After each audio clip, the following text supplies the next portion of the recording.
И, наконец, в заключении доктор Георг Харрер повторяет: согласно модели фасциальных дисторсий, любые жалобы пациента трактуются как одна или несколько фасциальных дисторсий, которые идентифицируются на основании языка тела, анамнеза и тестирования характеристик движения, но не инструментальной диагностики.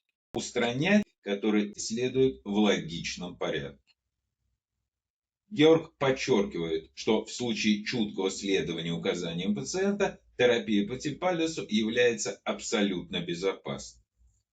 Успех терапии доктор Харрер определяет степенью удовлетворенности пациента достигнутыми результатами.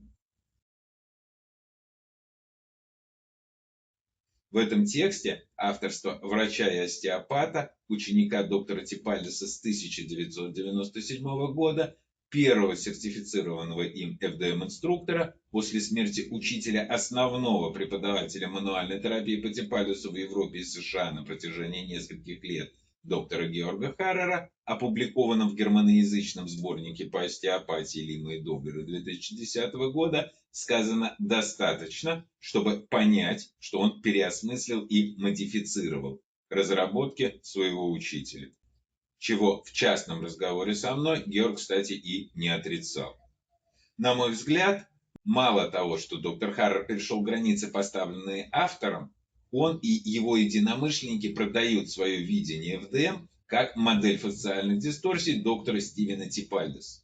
То есть дидактическую модель мануальной терапии по Типальдесу вместо концепции, определяющей революционный подход к самому широкому спектру хирургической и терапевтической патологии, далеко не ограничивающейся мануальной терапией.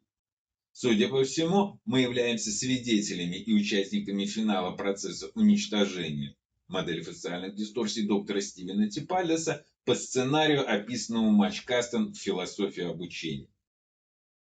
Если бы доктор Георг Харрер был, как Кескитано КФДМО, единоличным основателем и лидером региональной ФДМ-ассоциации, разговор о Европейской ФДМ-ассоциации на этом можно было бы закончить.